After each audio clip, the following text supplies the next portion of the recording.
Hello everyone and welcome to only IAS. स्वागत है आपका 7 मई की प्रीलिम्स बूस्टेड न्यूज़ डिस्कशन में।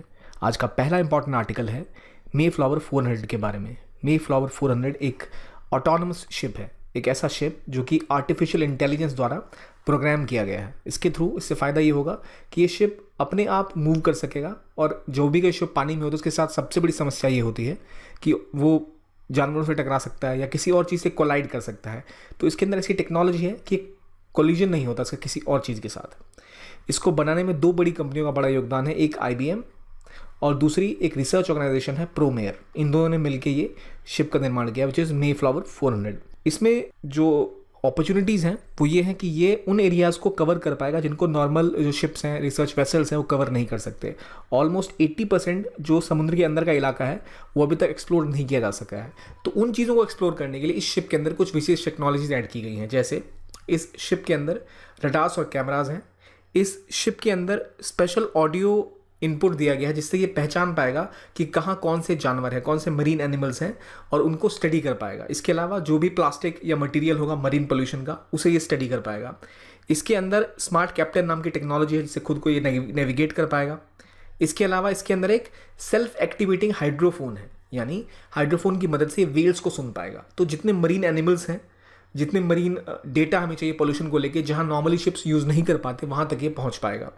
और क्योंकि इसमें AI यूज़ की गई है तो इसके पास बहुत सारा प्रोसेसिंग कैपेसिटी है। हमारे लिए रेलेवेंट ये इसलिए हो जाता है क्योंकि इंडिया, स्विट्ज़रलैंड ने भी इसके अंदर काफ़ी ज़्यादा टेक्नोलॉजिकल सपोर्ट दिया है। तो यानी इंडिया, स्विट्ज़रलैंड प्लस USA की जो कंपनी है ये IBM, इन तीनों ने मिल के प्राइमरली इसमें टेक्नोलॉजी इनपुट दिए हैं। लेकिन जो मेन कंपनी है वो IBM है और प्रोमेयर नाम की रिसर्च ऑर्गेनाइजेशन।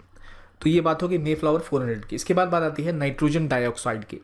एक नई स्टडी के मुताबिक हाल में ये पता लगा है कि 90 समय तक नाइट्रोजन डाइऑक्साइड के संपर्क में रहने से लंग्स ख़राब हो सकते हैं, उनकी फंक्शनैलिटी पर असर होता है। तो लगातार हमें पता है कि इंडिया में जो कोविड की सिचुएशन है उसमें भी लंग्स इन्फेक्ट हो जाते हैं और कई ऐसे शहर हैं इंडिया में जिनमें बहुत ज़्यादा पॉल्यूशन है, स्पेसिफिकली नाइट्रोजन डाइऑक्साइड का बहुत पॉल्यूशन है। तो जो पहले ही इंसानों के लंग्स को कमज़ोर कर देता है, स्टडी ने पता लगाया है। ख़ास बात यह है कि NO2 क्या है। तो NO2 असल में एक नाइट्रोजन का ऑक्साइड है और ये कैसे उत्पन्न होता है, तो जब फॉसिल फ्यूल्स जलते हैं तो ये उत्पन्न होता है। और इंडिया में बहुत सारी जो इलेक्ट्रिसिटी हम यूज़ करते हैं वो थर्मल पावर प्लांट से आती है, जहाँ पे ऑलरेडी बहुत सा कोयला जलता है या बहुत सारे हम नॉन रिन्यूएबल चीज़ों को जलाते हैं जिससे इसका पोल्यूशन बढ़ने की आशंका रहती है। तो burning of wood, natural gas, coal, इनकी वजह से नाइट्रोजन डाइऑक्साइड जनरेट होता है जो कि लंग्स को भी असर करता है। इसके अलावा क्या क्या करेगा, तो रेस्पिरेटरी प्रॉब्लम क्रिएट करता है, हमारे आसपास के एनवायरनमेंट को हेजी बना देता है और इकोसिस्टम के लिए नुकसानदेह है। तो ये नॉर्मल चीज़ें हैं जो आप एनवायरनमेंट में कवर करेंगे। तो बेसिक सी जानकारी थी। अगले आर्टिकल पे आते हैं जो बात करता है ग्लोबल इनोवेशन पार्टनरशिप के बारे में। कैबिनेट ने हाल ही में मंजूरी दे दी है एक MOU जो इंडिया और UK के बीच में हुआ है ग्लोबल इनोवेशन पार्टनरशिप को लेके। ये पार्टनरशिप किस बात को लेकर है, तो ये कोशिश करेगी एक ऐसा प्लेटफॉर्म तैयार करने की जिससे कि जो इंडिया के इनोवेटर्स हैं वो किसी तीसरी कंट्री में, इंडिया या UK में तो आप कर ही सकते हैं, इसके अलावा लेट्स से आपको इजिप्ट में अगर कोई अपने कोई इनोवेटिव रिसर्च किया है, जिसको आपने प्लान किया है, कोई एक प्रोडक्ट है आपका जिसको आप वहाँ इस्टेब्लिश करना चाहते हैं, वहाँ बेचना चाहते हैं या वहाँ उसको डेवलप करना चाहते हैं, तो वहाँ की अपॉर्चुनिटीज़ के लिए भी ये एक पार्टनरशिप उनको ऑप्शंस देगी कि इंडिया के इनोवेटर्स थर्ड कंट्रीज़ में जाके भी एक इकोसिस्टम का फ़ायदा उठा के वहाँ भी नई चीज़ें डेवलप कर सकते हैं। इसमें फोकस स्पेसिफिकली होगा सोशल डेवलपमेंट गोल्स पे, यानी अगर कोई ऐसा आपका इनोवेटिव प्रोडक्ट है जो कि पोल्यूशन से लड़ने में काम आ सकता है या जो डेवलपमेंट गोल हैं दुनिया के, इसको हासिल करने में मदद कर सकता है, तो उस पर विशेष फंडिंग प्रोवाइड की जाएगी। तो जब भी कोई इनिशियली इनोवेटर आता है, कोई चीज़ नई इनोवेट करता है, तो उसको क्या चीज़ चाहिए होती है सबसे पहले, कि वो जब बेसिक फेज़ में होता है उसको थोड़ी सी सीड फंडिंग चाहिए होती है ताकि वो एक प्रोटोटाइप बना सके या अपने बिजनेस को स्केल अप कर सके। एक पहला उदाहरण, एक नमूना बनाएंगे उसके बाद उसके लिए और ज़्यादा प्रोडक्शन कैपेसिटी बन पाए, तो इसके लिए सीड फंडिंग चाहिए होती है, ग्रांट्स चाहिए होते हैं, इन्वेस्टमेंट चाहिए होती है। वो सभी इसमें प्रोवाइड की जाएगी इंडियन एंटरप्रेन्योर्स को और इनोवेटर्स को, ताकि वो अपनी चीज़ों को टेस्ट कर सकें, स्केल अप कर सकें और मार्केट में उतार सकें। ये इसके अलावा एक ओपन मार्केट प्लेस खोलेगा, बाज़ार, ताकि क्रॉस बॉर्डर इनोवेशन ट्रांसफ़र हो सके। यानी जो भी असेसमेंट होगी उसमें ट्रांसपेरेंसी आएगी, अकाउंटेबिलिटी आएगी और कोशिश की जाएगी कि ऑनलाइन मार्केट प्लेस के थ्रू भी अगर कोई ट्रांसफर्स हो सकते हैं इनोवेटिव टेक्नोलॉजी के या प्रैक्टिसेस के, तो वो भी किए जाएंगे। तो ये किसके साथ थी, इंडिया और UK के। अगला आर्टिकल बात करता है ऑलिव रिडली टर्टल्स के बारे में। ऑलिव रिडली टर्टल्स स्पेसिफिकली इसलिए फेमस है क्योंकि ये एक मास नेस्टिंग करते हैं और ये दुनिया के सबसे छोटे और सबसे ज़्यादा बड़े पैमाने पे मिलने वाले टर्टल्स हैं, ऑलिव रिडली टर्टल्स। तो इंडिया में उड़ीसा में एक रिवर है रुषकुल्या, उसके माउथ पे हमेशा ये काफ़ी सारी मास नेस्टिंग करते थे। नॉर्मली ये जो टर्टल्स होते हैं ये हमेशा ओशंस में रहते हैं, लेकिन जब इन्हें अंडे देने होते हैं, एग लेइंग करनी होती है, तो ये कोस्ट पे आते हैं और वहाँ पर नेस्ट बनाते हैं जिनमें अंडे देते हैं और फिर फीमेल्स वापस समुद्र में चली जाती हैं। ये इनकी एक प्रैक्टिस है जो कि काफ़ी ज़्यादा कंजर्व की जाती है इंडिया में भी। तो इसके लिए हर साल जो इंडिया की कोस्ट गार्ड है वो एक मिशन लाती है, ऑपरेशन ओलिविया, ताकि इनको बचाया जा सके, ताकि फिशरमैन के उसमें ना फंसे। ये उसके लिए अलग से प्रावधान किए गए हैं। पर ख़ास बात यह कि इस बार ये नहीं हो पाएगी, इनकी मास नेस्टिंग रुषकुल्या रिवर के माउथ पे नहीं होने वाली, इस बार मिस करने वाले हैं। तो इसलिए इंपॉर्टेंट हो जाता है इसको पढ़ना कि कहाँ पाए जाते हैं। तो वार्म वाटर्स में पाए जाते हैं, राइट। वार्म वाटर कहाँ? इंडियन ओशन और पैसिफिक ओशन के वार्म वाटर्स में। और ख़ास बात कि सबसे ज़्यादा अबंडेंट है। तो इनकी जो कंजर्वेशन स्टेटस है, नॉर्मली जब भी हम किसी स्पीसीज़ के बारे में पढ़ते हैं हमें लगता है वो एंडेंजर्ड होगी, इसीलिए उसका नाम है, क्योंकि कई सारे टर्टल्स हैं जिनको हमें पढ़ना होता है एंडेंजर्ड और क्रिटिकली एंडेंजर्ड कैटेगरी में। लेकिन ये काफ़ी टाइम न्यूज़ में रहने के बावजूद एक वल्नरेबल स्पीसीज़ है, ना कि एंडेंजर्ड। तो याद रखिए ये वल्नरेबल है, लेकिन शेड्यूल 1 के अंदर है इंडियन वाइल्ड लाइफ एक्ट में, और साइट्स के अपेंडिक्स 1 के अंतर्गत आती है, राइट। जो ये मास नेस्टिंग करते हैं, उस मास नेस्टिंग के फिनोमेना को हम क्या कहते हैं? उसको हम कहते हैं अरीबाडा, राइट। तो अरीबाडा की बात जब आए तो आपको पता होना चाहिए कि वो अरीबाडा कौन करता है? Olive ridley turtles. ये असल में कार्निवोर्स होते हैं, जेलीफिश वगैरह पे डिपेंडेंट रहते हैं और मास नेस्टिंग करते हैं। यानी इंडिया के अलावा मैक्सिको के कोस्ट, कोस्टा रिका वगैरह पे भी इनको ऐसा देखा जाता है। तो क्योंकि इंडिया में एक टाइम में इनकी संख्या बहुत गिर रही थी, फिशिंग की वजह से मछुआरों के ये जालों में फंस जाया करते थे, तो इनके जो रूट्स हुआ करते थे, स्पेसिफिकली गहिरमाथा जो मरीन सेंचुरी है वहाँ की बात हो गई, या उड़ीसा के रीजन के आसपास काफ़ी कोशिश की गई कि जो इनको लेके समस्याएं, जो चीज़ें इनसे हो रही हैं उन्हें रोका जा सके। इनके रूट्स को क्लियर किया गया, इनकी जो प्रैक्टिसेस हैं किसानों को उनको अवेयर कराया गया, मछुआरों को। और ऑपरेशन ओलिविया जैसे मैंने बताया आपको, हर साल इंडिया की कोस्ट गार्ड करती है अपने इस प्रोग्राम के तहत। और टर्टल एक्सक्लूडर डिवाइस ऐड कराए गए ट्रॉल्स के अंदर। ट्रॉल्स होते हैं जो बड़े शिप्स होते हैं जो मछलियाँ मारने के लिए जाते हैं। तो बड़े बड़े शिप्स जब जाते हैं अपने साथ, तो उनके अंदर इनबिल्ट नेट्स लगे होते हैं जिनके अंदर कई सारी मछली वो एक बार में मार के ले आते हैं। उस मछलियों में अक्सर टर्टल्स फंस जाया करते थे, तो स्पेसिफिकली ये डिज़ाइन किए गए डिवाइसेस उसमें ऐड किए जाते हैं ताकि टर्टल्स अगर उसमें फंसे तो वो उससे निकल सके। तो ये बात हो गई ऑलिव रिडली टर्टल्स की। अगला आर्टिकल बात करता है क्रू 2 मिशन के बारे में। 4 एस्ट्रोनॉट्स को इंटरनेशनल स्पेस स्टेशन में फ्लोरिडा से ले जाया जाएगा, जो कि नासा के मिशन के थ्रू जाएगा, लेकिन इनकी पार्टनरशिप स्पेसएक्स के साथ होगी। इससे पहले भी स्पेसएक्स के साथ इन्होंने मिशन किया था, डेमो 2, जो आपने कवर किया ही होगा। ये मिशन है क्रू 2। तो कमर्शियल क्रू प्रोग्राम है। क्या खास बात है इस कमर्शियल क्रू प्रोग्राम की? पहले तो ये जानिए कि नासा एक गवर्नमेंट बॉडी है, जो अमेरिकन स्पेस एजेंसी है वो है ये। स्पेसएक्स असल में एक प्राइवेट स्पेस एजेंसी है। इलॉन मस्क इनके सीईओ हैं, काफ़ी न्यूज़ में रहते हैं वो। तो स्पेसएक्स एक प्राइवेट कंपनी है। तो पहले नासा खुद अपने रॉकेट्स छोड़ती थी, खुद अपने एस्ट्रोनॉट्स को अंतरिक्ष में ले जाया करती थी। फिर नासा ने बोला कि अब हम ये काम नहीं करेंगे, हमें रिसर्च पे फोकस करना है, ये रॉकेट्स पे बैठा के एस्ट्रोनॉट को ले जाने का झमेला हमें चाहिए नहीं। तो ये काम जो रॉकेट्स को ले जाना है अंतरिक्ष तक, वो काम प्राइवेट कंपनीज के लिए उन्होंने कहा कि हम छोड़ देंगे। तो इन्हें पार्टनरशिप की कुछ प्राइवेट कंपनीज के साथ, जो थी स्पेसएक्स, बोइंग, इन कंपनीज के साथ। तो सबसे पहले स्पेसएक्स ने 2 astronaut already international space station तक छोड़े। तो वहाँ से हुआ क्या कि वहाँ एक प्राइवेट सेक्टर भी के लिए स्पेस क्रिएट हुआ, प्राइवेट सेक्टर काम करने शुरू कर दिए। नासा ने बहुत पहले ही अपने सैटेलाइट्स को, अपने एस्ट्रोनॉट्स को लॉन्च करना, वो जो लॉन्चिंग कैपेसिटी थी वो काम करना बंद कर दिया था। तो पिछले कुछ सालों से नासा रशिया के सोयूज 2 रॉकेट का इस्तेमाल करती थी, राइट। अब जो है स्पेस एक्स का इस्तेमाल किया गया, जो फाल्कन रॉकेट है वो। तो ये बेसिक सी बात है। अब बढ़ते हैं आगे। तो कमर्शियल क्रू प्रोग्राम क्या है? जिसके तहत प्राइवेट सेक्टर नासा के साथ पार्टनरशिप करता है, वो उनके एस्ट्रोनॉट्स को ले जाता है। इससे क्या होता है? कमर्शियल मार्केट क्रिएट होता है और नासा का खर्च बचता है और प्राइवेट कंपनीज को टेक्नोलॉजी और नो हाउ भी मिलती है। तो बोइंग स्पेसएक्स का नाम जैसे मैंने आपको पहले बताया, इसके थ्रू प्राइवेट कंपनीज इन्वॉल्व हो रही हैं। और पिछले साल मई में डेमो 2 टेस्ट फ्लाइट हुई थी, जिसके अंदर 2 एस्ट्रोनॉट को ले जाया गया था इंटरनेशनल स्पेस स्टेशन तक। तो अब ये टेस्ट फ्लाइट हुई थी, इससे पता लगा था कि हाँ, स्पेसएक्स के पास ये कैपेसिटी है कि वो एस्ट्रोनॉट्स को इंटरनेशनल स्पेस स्टेशन तक ले जा सकते हैं। तो स्पेसएक्स के जो कैप्सूल्स हैं वो सक्सेसफुल हैं। डेमो 2 के बाद क्रू 1 मिशन लॉन्च हुआ था नवंबर में, उसके बाद ये क्रू 2 मिशन है। तो क्रू 1 पहला ऑपरेशनल फ्लाइट थी, जो कि फाल्कन 9 रॉकेट से हुई थी, जो आईएसएस तक गई थी, यानी इंटरनेशनल स्पेस स्टेशन तक, राइट।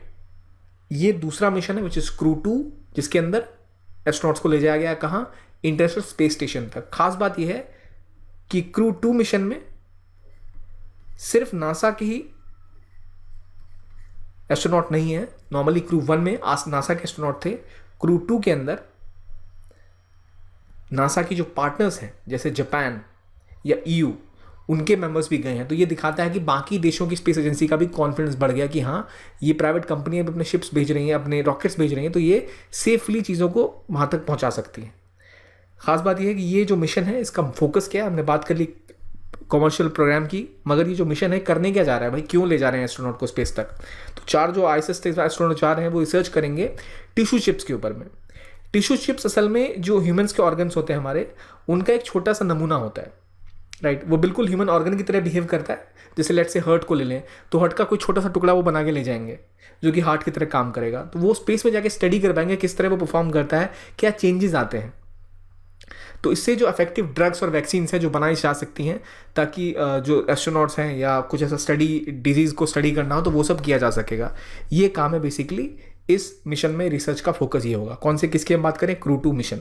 तो ये क्रू 2 मिशन के अंदर जो आपके एस्ट्रोनॉट्स गए हैं, ये उनके विवरण हैं, कौन कौन से थे। हमें नाम याद करना इंपॉर्टेंट नहीं है, हमें पता होना चाहिए कौन कौन था। जैसे ESA के एस्ट्रोनॉट थे, यूरोपियन स्पेस एजेंसी के, और जाक्सा के जो जापान के थे। बाकी 2 नासा के एस्ट्रोनॉट थे ही। किस कंपनी ने लॉन्च किया, SpaceX ने।